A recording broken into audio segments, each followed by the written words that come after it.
오늘 지난 시간에 이어서 마태복음 13장 29절에서 30절 말씀, 이 말씀 안에는 마지막 때 사단의 회, 이 바알세불의 자식들이 거두어지는 시기와 그들을 불로 태우는 그 시기를 예수님께서 이미 다 계시해 주셨어요. 그리고 또 하나님의 종들이 곳간에 들어가는 그 시기와 그 때를 다 이 두 구절의 말씀 안에 담아 주셨어요. 참으로 예수님께서 증거하신 이 진리를 알면 요한계시록의 계시의 말씀들이 다 열리게 되는 거예요. 왜냐하면 요한계시록은 그리스도의 재림에 대한 비밀한 계시를 이 땅에 사도 요한을 통해서 증거했을 때 이제 지금 이때가 마지막 때가 다가왔는데 추수 때가 다가왔기 때문에 예수님께서 하신 말씀이 실체가 드러나게 된다는 거예요. 그래서 이 말씀 속에 생명의 말씀, 그 진리의 말씀을 깨달을 때 나의 정체성을 발견하게 되는 것입니다. 그래서 오늘 성령께서 인도하시는 대로 그 시간에 따라 이 말씀을 증거하기 원합니다. 주인이 가로되 가만두어라. 가라지를 뽑다가 곡식까지 뽑을까 염려하노라. 둘 다 추수 때까지 함께 자라게 두어라. 추수 때 내가 추수꾼들에게 말하기를 가라지는 먼저 거두어 불사르게 단으로 묶고 곡식은 모아 내 곡간에 넣으리라 하리라. 이렇게 예수님께서 말씀하셨어요. 자, 그러면 이 말씀 안에 예수님이 지금 하시는 말씀의 시제를 알아야 됩니다. 시제. 이 추수 때에 대한 시제를 얘기하시면서 그 추수 때에 그 가라지의 열매와 곡식의 열매를 거둬서 곡간에 두는 것과 불에 태우는 그 시제를 알아야 돼요. 그 시제를 이미 예수님은 정확하게 얘기해 주시는 거예요. 이 시제를 알려면 요한계시록을 알아야 되고 다니엘서를 알아야, 그 예언을 알아야 이 시제가 풀리는 거예요. 자, 창세기의 예언이 다 열려야 돼요. 그런데 자, 주인이 가로되 가만히 두어라. 가라지를 뽑다가 곡식까지 뽑을까가 염려한다. 예수님이 이렇게 제자들에게 했어요. 일꾼들이 가라지를 뽑다가 곡식까지 뽑을까 염려하는 것은 이 일꾼은 어떤 일꾼을 얘기하냐면 율법의 일꾼을 얘기하는 거예요. 율법의 일꾼. 율법 아래 있는 자들. 이 자들은 정죄의 직분을 가진 이 종의 신분이에요. 그래서 이들은 가라지, 이 땅에서 나오는 가라지를 보고 정죄해버린다는 거예요. 정죄. 저 인간들은 아주 사단의 회다. 저건 아주 가라지들이다.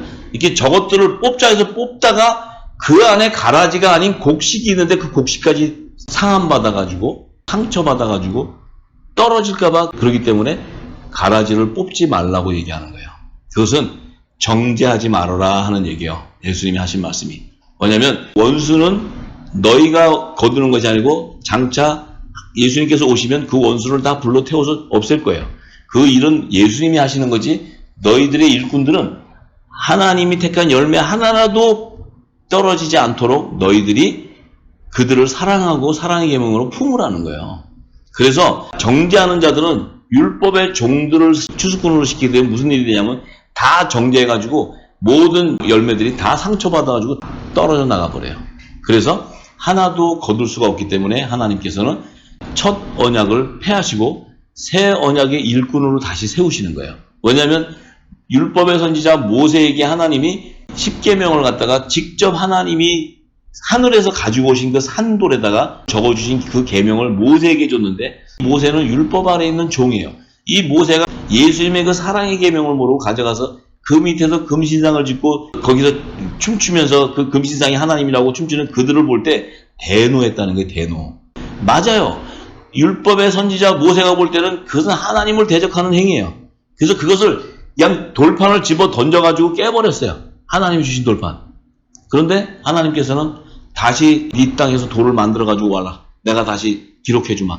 그 십계명은 이 땅에 죽은 돌로 새겨주는 거예요. 하나님께서. 왜 그렇게 됐느냐? 모세가 시내산에서 하나님 말씀을 받고 내려올 때 얼굴에다가 수건으로 가리고 내려왔어요. 왜 수건을 가리냐면 내가 하나님의 받은 이 말씀은 율법의 종이 받은 이 말씀은 영원한 구원의 복음이 아니기 때문에 얼굴을 가리는 거예요. 장차 새 언약의 중보자가 오시는 그 예수님의 그 참빛이 바로 구원의 빛이기 때문에 나는 사라지고 오직 예수 그리스도만이 존귀함을 받는 것을 나타내는 거예요. 그래서 이 마지막 때 예수님께서도 가라지 뽑다가 곡식을 뽑을까 염려한다는 것은 너희가 율법 아래 있으면 이렇게 된다는 거예요. 율법 아래 있으면 너희가 복음을 받지 않고 율법 아래 있으면 이 가라지 뽑는다고 정죄하다가 이 곡식까지 다 뽑게 된다는 거예요. 그래서 정죄하지 말아라. 사도 바울의 로마서는 정죄하지 말라는 거예요. 정죄하지 말라. 나도 죄인 중에 괴수였는데 내가 예수 그리스도 안에 있는 나는 결코 정죄함이 없다는 거예요. 죄와 사망의 법은 생명의 성령으로 해서 나는 해방되었고 나는 이제 자유해졌다고 선포하는 거예요.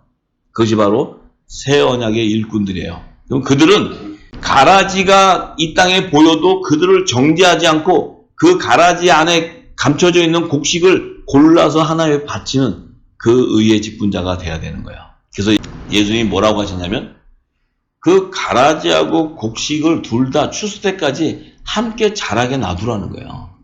예수님께서 그 가라지하고 곡식을 추수 때까지 자라게 두라는 그 시기는 바로 이미 모세를 통해서 하나님께서 안식년과 희년의 제도를 준 그 안식년과 희년이라는 것은 마지막 때 이 땅에 죄에 속박되어 있고 빚에 속박되어 있고 노예되어 있는 이들을 마지막 희년과 흉년의 안식년의 시기에 면제해 주라는 그 면제년의 제도예요. 그래서 그들을 풀어서 하나님의 나라로 인도하라는 거예요. 그래서 예수님께서 그들을 자라게 두라는 그 시기는 자, 제가 지금까지 7년 풍년과 7년 흉년의 두 안식년을 계속 말씀드렸어요. 이 두 안식년은 요셉 시대의 애굽의 바로왕에게 하나님께서 마지막 때 행하실 그 일들을 7년 풍년과 7년 흉년의 두 안식년에 행하실 것을 보여주시고 그것이 마지막 때 행하시기 때문에 그 안에는 마지막 대희년의 세대를 예고하는 거예요. 그래서 대희년의 세대가 바로 2015년 속죄절에서 2016년 속죄절이 되는데 그 대희년의 세대를 맞이했을 때 첫 안식년이 2015년 엘루롤에서 2022년 엘루롤이 첫 풍년의 안식년이라는 거예요. 그런데 흉년의 안식년은 2022년 엘루롤에서부터 2029년 엘루롤이 7년 흉년의 안식년인데 이 7년 흉년의 안식년은 바로 7년 대환란의 시기를 예고하는 거예요. 그래서 마지막 7년 대환란의 시기는 요한계시록에 기록되어 있는 7 나팔 재앙과 7 대접 심판이 임하는 그 기간을 예수님이 계시해 주는 거예요. 지금 이 말씀이. 자, 그래서 가라지와 곡식을 거두는 그 추수 때가 바로 7년 흉년의 안식년 기간에 있다는 거예요. 7년 대환란의 기간에 있는데 이 종들을 추수하는 시기는 7년 흉년의 안식년 기간에 2년 차의 시기가 될 때 야곱의 남은 자손들이 요셉이 마련한 애굽 땅의 고센 땅, 그 흉년의 대환란의 피난처로 예비한 고센 땅으로 인도되는 시기인데 그 시기가 2024년 속죄절에서 2025년 속죄절이라고 제가 말씀드렸어요. 왜 2025년 속죄절이냐면 이 2025년 속죄절이라는 것은 5달 동안 황충재앙이 임하기 이전에 하나님의 종들이 추수되는 것을 예수님이 얘기해 주시는 거예요. 그래서 요한계시록의 그리스도의 계시는 이미 예수님이 사복음서에서 씨 뿌리는 비유를 통해서 다 사도 요한에게 증거했던 것, 그것들이 이제 사도 요한이 다 깨닫고 요한계시록에다가 기록해 놓는 것입니다. 그래서 이 곡식을 하나님의 종들로 비유한 것은 이 곡식은 예수님께서 곡간에다가 넣어두라는 게 곡간에다가. 자, 이 곡간에 넣어두라는 것이 굉장히 중요한 의미가 있는 거예요. 자, 요한계시록 7장 2절에서 4절의 말씀을 보면 하나님의 인을 가지고 천사들이 올라와서 하나님의 종들의 이마에 인을 치는 그 비밀한 추수의 계시가 나오는데 그때 입맞은 자들이 이스라엘 자손의 12지파 중에서 14만 4천이라고 얘기했어요. 그래서 이 14만 4천은 하나님께서 베델에서 소원했던 야곱의 11조에 대한 그 하나님의 종들의 열매를 나타내는 말이에요. 그래서 14만 4천을 인치는 시기가 하나님의 종들이 이마에 인을 맞고 난 후에 요한계시록 9장 1절에서 12절의 말씀을 보면 제가 요약을 하니까 그 말씀을 나중에 다 참고하세요. 시간적으로. 5째 천사가 나팔을 불 때 이 5달 동안 황충 재앙이 임한다고 돼 있어요. 이 황충 재앙이 임하는 시기가 첫째 화에 임하는 시기라고 그 말씀이 나와 있어요. 근데 5달 동안의 황충 재앙을 맞는 자들은 누구냐면 4절에 오직 이마에 하나님의 인을 맞지 아니한 사람들만 해야 한다고 얘기했어요. 14만 4천은 인을 받은 자들이에요. 그럼 그 하나님의 인이라는 것은 하나님의 소유물이다 이거예요. 소유물. 소유물이라는 것은 구원의 표를 얘기하는 거예요. 구원의 표.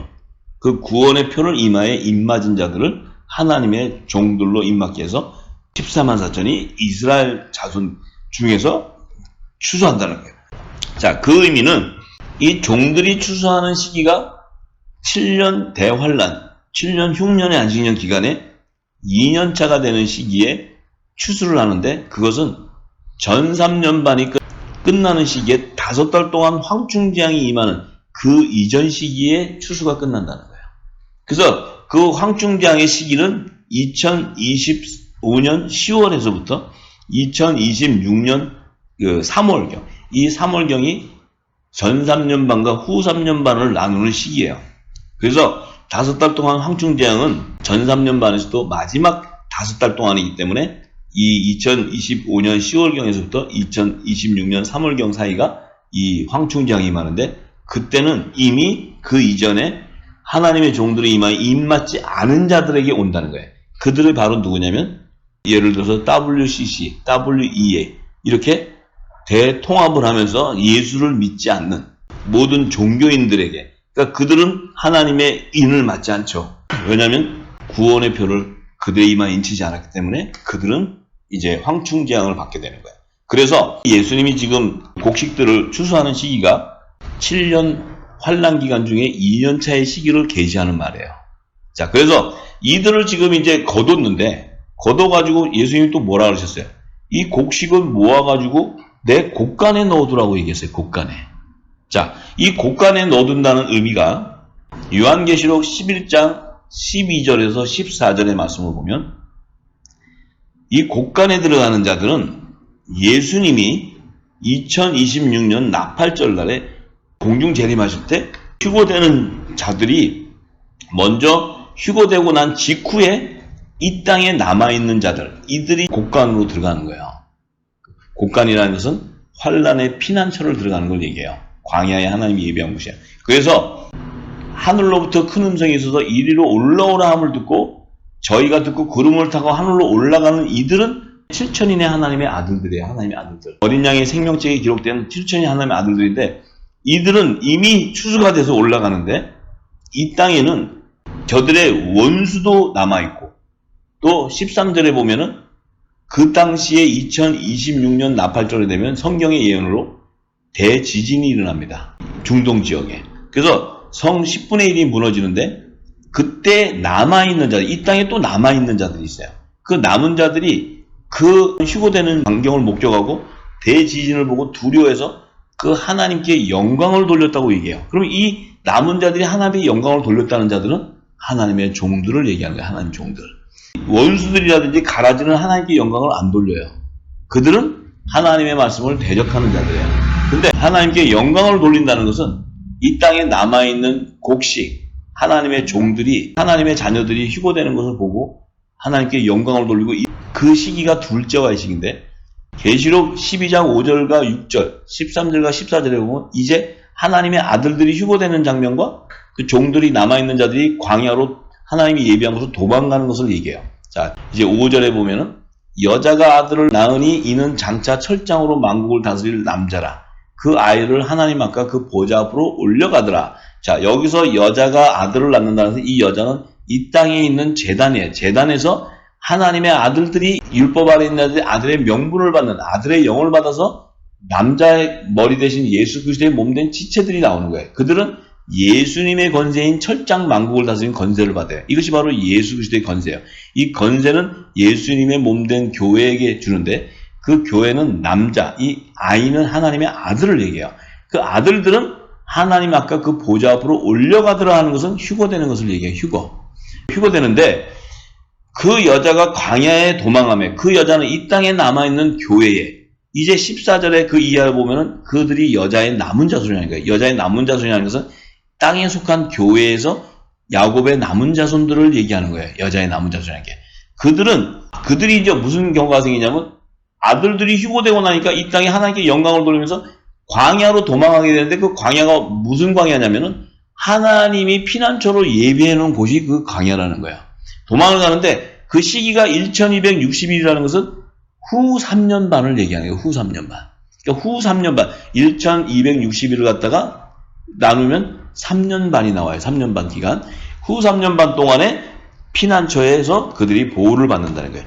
그런데 요한계시록 12장 13절에서 14절의 말씀 보면 용이 자기가 땅으로 내어 쫓긴 것을 보고 공중권세 잡은 용이 휴거되면서 그 공중권세 잡은 자들이 이 땅으로 내어 쫓기는데 그 용이 남자를 낳은 여자, 그러니까 남자를 낳은 여자라는 것은 뭡니까? 하나님의 아들, 율법 아래 있는 자들 가운데 하나님의 아들들이 나오는데 그 아들들은 이 땅의 여자, 제단에서 나온다는 거예요. 제단에서. 이 땅의 제단에서. 나오는데 그 여자를 핍박한다는 거예요. 그 얘기는 뭡니까? 이 땅의 제단을 핍박한다는 거예요. 핍박. 자, 그런데 이 땅의 제단은 그 당시가 되면 이미 입맞지 아니하는 자, 사단의 회들이 다 잡고 있고 이 땅은 귀신의 초소가 되어버렸어요. 만몬신을 섬긴단 말이에요. 만몬신. 왜냐하면 WCC, WA 다 조인돼가지고 그들은 모든 종교가 다 동일하다고 그렇게 얘기하는 거예요. 그러니까 예수님이든 뭐 불교든 이슬람이든 다 동일하게 하나님 잘 믿으면 다 구원받을 수 있다. 이렇게 얘기하는 거예요. 그렇기 때문에 그들은 다 귀신의 초소가 되는데 그곳에서 광야로 탈출하는 제2의 출애굽 사태가 일어나는 거예요. 출애굽 사태. 그래서 이때 출애굽하는 자들은 누구냐면 입맞은 자들만 출애굽을 하는 거예요. 입맞은 자들.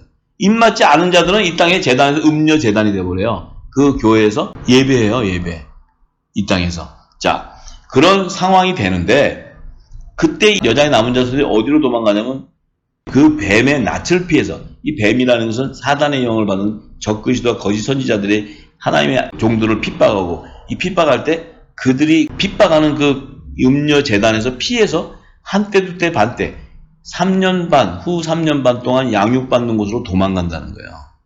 자, 그들이 바로 계시록 12장 17절에 여자의 남은 자손이다 이렇게 얘기하고 여자의 남은 자손.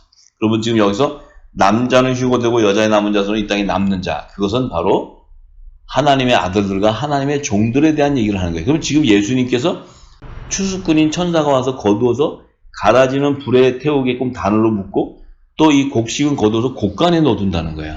지금 이 계시의 말씀을 증거하고 있는 거예요, 예수님이. 그럼 왜 이 곡식은 곡간에 넣어두느냐? 이 곡식을 추수하는 자들은 누구냐면 바로 천사라는 거예요, 천사. 하나님의 아들들은 7년 풍년 기간이 2015년 속죄절부터 2022년 속죄절 사이에 바로왕의 두 꿈을 통해서 7 좋은 이삭을 거두는 7천인의 하나님의 아들들을 거두는 풍년의 추수의 시기인데 그들은 천사가 와서 인을 치는 것이 아니고 그들은 성령의 인을 치는 거예요. 성령의 인. 성령으로 인을 치는 거지 천사가 와서 인을 치는 게 아니에요. 그래서 사도 바울은 그 비밀을 알고 고린도전서 11장 말씀 속에 천사들이 그 종들의 머리 위에 건세를 둔다는 거예요. 그것이 바로 구원의 표를 얘기하는 거예요. 여자들 머리 위에. 자, 그렇기 때문에 남자는 여자의 영광이 된다 이렇게 얘기했어요. 그래서 남자와 여자의 신분이 바로 여자의 남은 자손은 곡간에 넣어두는 곡식의 열매로서 그들은 하나님의 종의 신분, 또 하나님의 아들들은 그러면 그들의 열매는 뭡니까? 그러면 그들은 초실절에 볶음곡식이라는 것은 성령의 불로 태워져서 껍질을 다 벗기고 가루가 되어서 그곳에 기름을 넣어서 하나님 앞에 소제를 드리는 첫 이삭의 한 단을 얘기하는 거야. 그럼 그 첫 이삭의 한 단에서 첫 이삭이라는 것은 바로 부활의 첫 열매가 되신 예수 그리스도인데 그분이 재림하실 때 그분에게 들러붙는 단, 그들이 바로 요셉의 영적 자손을 얘기하는 거야. 그래서 하나님의 아들들은 고운 가루가 되는 거예요. 고운 가루. 그 고운 가루가 되어야지만 그들에게 기름이 부어져서 그 고운 가루로 떡을 만든 떡을 하나님 앞에 향기로운 소재를 드릴 수 있는 거예요. 그렇기 때문에 하나님의 아들들은 고운 가루가 되는 것이, 그 고운 가루가 된다는 의미는 나의 의의가 다 없고 하나님의 의의 열매가 되어 있다 이 말이에요. 자기 자신이 거룩한 성령이 거하는 성전이 되어 있다는 거예요. 성전이. 그러면 자기 자신의 의의가 있을 수가 없어요. 이 안에는 하나님의 나라가 임해 있는 거예요. 그 몸 안에는 예수 그리스도의 의의 옷으로 빛의 갑옷을 다 입고 있는 거예요. 그럼 그들은 모든 것이 다 하나님의 뜻을 쫓아가서 결국은 의의 열매를 맺는 그들이 바로 하나님의 아들들이 되는 거예요. 그래서 그들은 곡식을 먼저 첫 단을 거둬서 가루로 빻아서 고운 가루가 되는 것이, 그래서 로마서 11장 16절에 사도 바울도 처음 익은 제사 드리는데 고운 가루가 거룩한 즉 떡덩이도 거룩하리라 이렇게 얘기하면서 처음 익은 고운 가루라는 것은 예수님도 고운 가루가 되어버리는 거예요. 예수님도. 그래서 그 몸이 고운 가루가 돼서 그 몸에는 한량없는 성령이 기름 부어졌기 때문에 예수님 몸은 거룩한 성전이 되어 있는 거예요. 성전이 되어 있기 때문에 예수님 안에는 살리심의 영이 임했기 때문에 예수님의 죽은 몸이 신령한 부활의 몸으로 첫 열매로 살아나시게 되는 거예요. 그래서 하늘 보좌로 예수님이 먼저 들어가는 의의 열매, 첫 열매예요. 그래서 하나님의 의는 예수님이 아버지께로 가는 거예요. 오신 그곳으로 다시 가시는 게 하나님의 의라 그래요. 그래서 예수님이 재림하실 때 이 땅에 이제 고운 가루로 된 그 성령이 거하는 거룩한 성전들이 주님 오실 때 거룩한 혼인잔치에서 생명의 부활로 연합을 이루게 되는 거예요. 그것이 바로 하나님의 아들들이에요. 그래서 그 남자들이 휴거되는 거예요. 그래서 추수꾼이 와서 가라지와 곡식을 거둬서 곡간에 넣어두는 그것은 아들을 추수하는 계시가 아니에요. 이것은 7년 환란 가운데 종과 그 안에 양의 탈을 쓴 거짓 선지자들 또 거짓자들을 다 드러내버려요. 그 황충기한 때 드러난다는 건 뭐냐면 이 땅에서 예수님 전하고 하나님 말씀 전해요. 그런데 그들 안에는 뭐예요? WCC에 가입이 돼가지고 이슬람 코란도 믿고 불교 그 경도 다 믿고 하나님의 말씀도 다 동일하다는 사람들이에요. 그러니까 그러한 자들은 이미 그 안에서는 우상을 숭배하는 그 만몬신에 다 경배하는 거예요. 경배. 겉으로는 할렐루야 아멘 예수님 믿는 것처럼 해요. 근데 그 안에는 시커멓게 뭐예요? 양의 탈을 쓴 거짓 선지자들로 가득한 거예요. 그래서 그들 안에 외식하는 자들을 황충기한테 다 드러낸다는 게 뭐예요? 입맞지 아니한 자들은 드러난다는 거예요. 그래서 하나님의 종으로 입맞은 자들은 환란을 통과할 때 순교의 피를 당한다 할지라도 그들은 그 순교의 피가 상급이기 때문에 기쁨으로 순교를 당하는 거예요. 순교당할까 봐 겁나가지고 도망가고 이러는 게 아니에요. 왜냐하면 그들은 예수 그리스도가 나의 구원주라는 철저한 믿음이 있고 그들은 생명을 들여서 주님을 따르는 종들이에요. 신실한 종들. 그러니까 그냥 뭐 여기서 아무나 그 교회에서 뭐 설교한다고 종이 아닙니다. 그래서 그들을 예수님이 지금 이것이 곡식이고 이것이 가라지라는 것을 드러내주는 거예요. 왜냐하면 같은 밭에서 나오기 때문에 비슷하니까 몰라요. 근데 마지막 때는 확연히 천사가 와서 가라지는 가라지대로 묶어버리고 곡식은 곡식대로 묶어가지고 곡간에도 넣어두고 가라지는 불로 태워버린다는 거예요. 자, 이것이 7년 환란에 일어나는 추수의 계시를 얘기하신 거예요. 주님이. 이 깊은 영역을 요한계시록에 얘기를 하는 거예요. 그런데 이 곡식에 대해서 야곱이 베델에서 이 야곱은 이스라엘의 조상이에요. 제사장 나라 조상. 창세기 28장 20절에서 22절에 보면은 야곱이 베델에서 하나님께 서원하는데 내 기둥으로 세운 이 돌이 하나님의 전인데 하나님께서 내게 주신 모든 것의 10분의 1을 내가 반드시 하나님께 드리겠다고 서원해요. 이 드리겠다는 것은 야곱은 이 당시에 결혼도 하지 않고 미혼이에요. 그런데 자기가 나중에 하나님께서 허락하셔서 자녀를 주고 이 땅의 모든 것에 대해서 10분의 1을 하나님 앞에 드리겠다는 것은 야곱의 남은 자손을 하나님 앞에 바치겠다는 거예요. 이것이 하나님과의 약속이에요. 그런데 말라기서 3장 7절에서 11절의 말씀에 보면 하나님께서 진노하시는 게 뭐냐면 너희 이스라엘 백성들은 나의 것을 도적질했다는 거예요. 왜 도적질했냐면 너희들이 야곱과 내가 베델에서 언약을 했는데 다 우상을 숭배하고 다 짐승의 우상에 경배하는 바람에 내가 야곱과 약속했던 남은 자손을 거둘 그 열매가 하나도 없다는 거예요. 그래서 너희들이 내 것을 다 도적질했다고 얘기해요. 그러니까 그 이스라엘 백성들이 저희가 무엇을 도적질했습니까? 그러니까 하나님께서 11조와 헌물이다 이렇게 얘기하는 거예요. 11조 헌물. 그 11조는 뭘 의미하냐면 야곱이 자기의 10분의 1, 자기 자손의 10분의 1을 하나님께 바치겠다고 제사장 나라의 백성으로 하늘나라에서 제사장의 직분으로 바치겠다고 약속했고 그 헌물은 야곱이 회개해가지고 회개에 합당한 구원의 표를 받은 이 헌물은 바로 속죄절의 헌물을 얘기하는 속죄절의 헌물. 속죄절에 주님이 지상재림하실 때 시온산으로 지상재림하실 때 이 속죄절의 헌물을 10분의 1 14만 4천을 드리는 건데 이것을 도적질했다는 거예요. 하나님께서.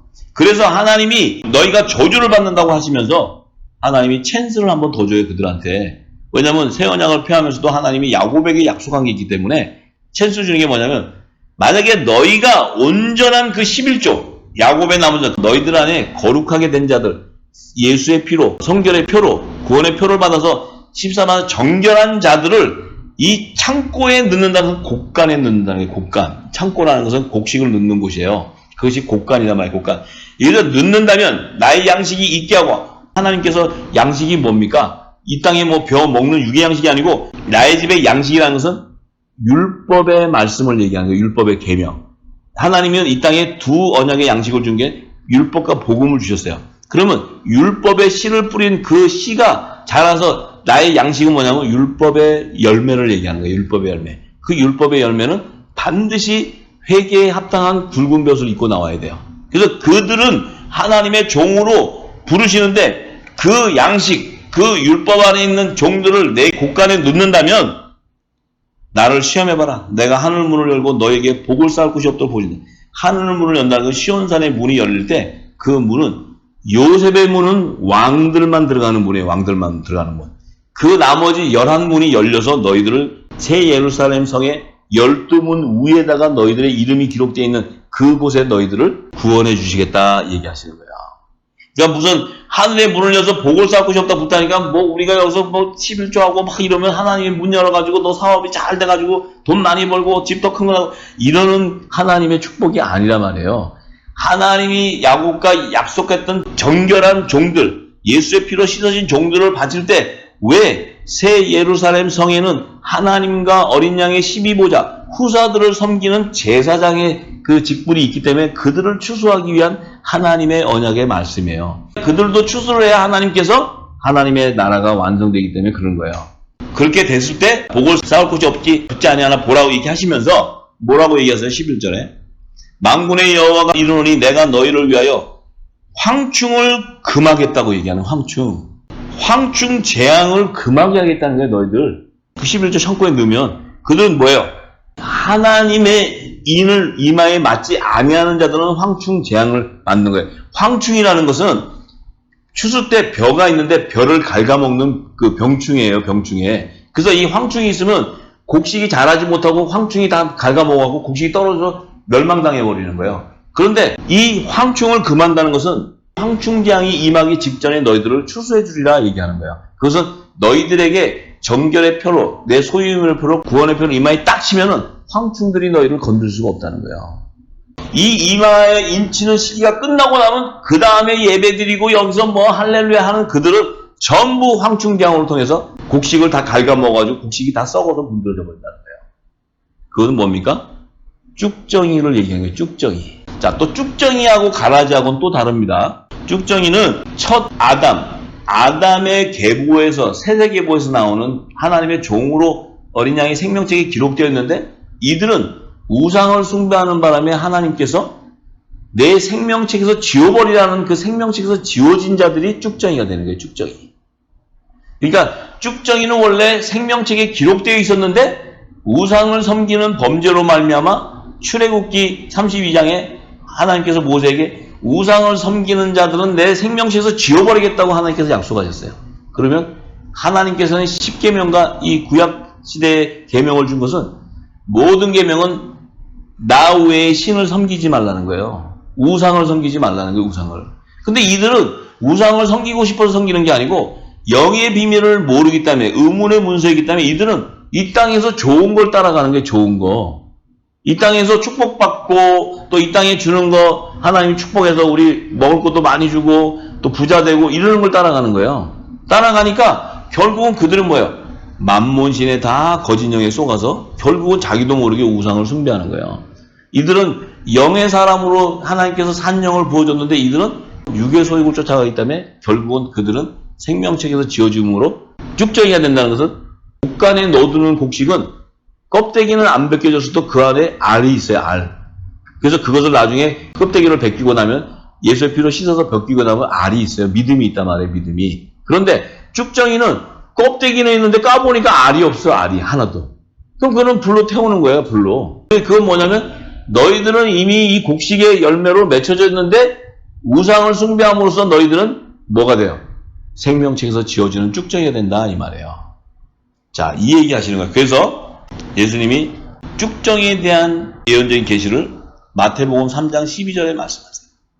이 열매에 씨 뿌리는 비유를 잘 알아야 분별합니다. 자, 여기서 예수님이 손에 키를 들고 자기 타작마당을 정하게 하사, 자, 자기 타작마당을 정한다는 것은 뭡니까? 7 교회의 타작마당을 얘기하는 거예요. 타작마당. 자, 7 교회 열방의 타작마당입니다. 그러면 알곡은 또 모아가지고 곡간에 또 드린다 그랬어요. 예수님이. 자, 이 곡간에 들어가는 것은 나중에 천국의 성기가 하나님의 아들들에게 곡간에 가서 새 것과 것을 꺼내오라는 거예요. 집주인과 같이. 그 아들들이 그들을 그 하나님과 화목시켜주는 그 화목시켜의 사명이 있는 거예요. 아들들이. 어부가 그물을 던져줘야 물고기가 잡히듯이 하나님의 아들들을 통해서 천국 복음을 통해서 영원한 구원의 복음을 통해서 이들이 후3년반 대환란에서 그 영원한 복음으로 그들은 승리하고 나오는 거예요. 그래서 자, 예수님이 이렇게 얘기했어요. 쭉정이는 꺼지지 않는 불에 태워라. 이렇게 얘기해요. 지금 여기서 말하는 쭉정이는 가라지가 아니에요. 여기서는 지금 알곡하고 쭉정이를 나누시는 거예요. 타작마당에서. 그럼 이 쭉정이는 어떻게 되냐면, 타작마당이라는 것은 왜 이제 저는 시골에 안 살아봐가지고 잘 모르겠는데, 타작마당이 되면은 키를 가지고 이렇게 막 쳐가지고 이 콩도 그렇고 막 치면은 껍데기가 벗겨지지 않습니까? 그러면 이렇게 막 흔들면은 알곡은 이렇게 안으로 들어오고 껍데기는 다 날아가잖아요. 그럼 껍데기는 다 추려가지고 화롯불에다 다 태우잖아요, 전부 다. 그러니까 곡간에서 알곡을 이게 타작마당에서 키를 하고 치는데 치고 보니까 알곡은 나오는 건 거두어가지고 곡간에 넣어두는데 이 쭉정이는 다 껍데기 되니까 불에 태운다는 거예요. 그럼 이 태워지는 건 뭐예요? 가라지들이 태워질 때 함께 모아갖고 태워지는 거예요. 그러니까 이 쭉정이는 생명책에서 지어지는 타락한 종을 얘기하는 거예요. 타락한 종. 잘 이해하셔야 돼요. 그런데 가라지를 거두는 시기를 예수님이 얘기하셨어요. 자, 이 가라지는 언제 드러나냐면 요한계시록 13장 5절에서 8절의 말씀에 증거합니다. 이 말씀에는 짐승, 사단의 영을 받은 적그리스도가 42달 후 3년반 일할 권세를 받아요. 이때는 이제 이 땅에 최후의 바벨탑으로 세계 단일 정부가 세워지는 거예요. 이때 세워질 때 그들이 이 땅을 통치하는 왕이에요. 이 적그리스도가. 근데 이들이 하나님의 백성들을 회방하고 싸워가지고 그들을 다스린대요. 그럼 이때 지금 후 3년 반에 이 땅에 남은 자들은 종들과 싸우는 거예요. 종들과. 영적 전쟁이. 여자의 남은 자손하고 싸우는 거예요. 근데 이때 짐승의 우상에게 경배하는 자들은 누구냐면 죽임을 당한 어린 양의 생명책에 농명되지 못한 자라고 얘기해요. 그러면 이 종들은 어린 양의 생명책에 하나님의 종으로 기록되어 있어요. 그럼 이 지금 가라지들은 어린 양의 생명책에 농명되어 있지 못하고 다 이 땅에 사는데 짐승에 경배하는 자예요. 자, 그러면 그 우상에 경배하는 자들은 모두가 다 오른손이나 이마에 이 매매표 같은 짐승의 이름과 그 이름의 수가 써있는 짐승의 표를 받게 된다는 거예요. 자, 그들의 자손이 짐승의 수, 사람의 수, 666이라고 제가 계속 설명을 드렸어요. 그러면 이 지금 짐승의 수와 사람의 수에 들어가는 이 666 안에 가라지들도 있지만 이 안에 쭉정이가 있다는 거예요. 그러면 이 짐승의 수라는 것은 짐승의 우상에 경배하는 자들인데 이 사람의 수라는 것은 쭉정이를 얘기하는 거예요. 마지막 때는. 쭉정이. 이 사람의 수는 쭉정이의 충만한 수를 얘기하는 것이고 짐승의 수는 뱀의 후손인 가라지의 총수를 얘기하는 거예요. 그래서 가라지와 쭉정이를 다 모아서 다 마지막에 불에 태워서 멸망시키는 그들이 바로 666의 자손들이라는 게 뱀의 후손들. 쭉정이도 생명책에 지어졌다는 것은 멸망당하는 자들이에요.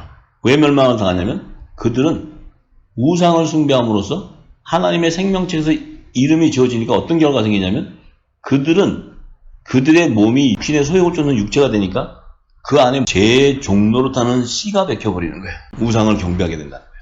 그래서 사도 요한은 그들을 알고 짐승의 수와 사람의 수로 묘약해서 666은 마지막 때 어린 양의 생명책에 기록되지 못한 자들을 다 모아서 가라지 쭉정이가 다 불에 태워지는 것을 얘기합니다. 자, 이것을 우리가 분명히 알아야 됩니다. 그래서 참으로 많은 말씀들이 있지만 이 말씀을 증거하려면 끝도 없어요. 그래서 오늘은 곡간에 넣어두는 곡식과 또 가라지, 쭉정이를 예수님께서 증거해 주셨어요. 그래서 그들의 실체와 시제를 잘 분별해야 돼요. 분별하면 요한계시록이 열리게 돼 있는 거야. 그래서 다음 시간에는 이제 하나님의 아들로 부른 어린 양의 생명책에 기록된 7천인의 하나님의 아들들에 대한 씨의 열매를 다음 시간에 증거하기 원합니다.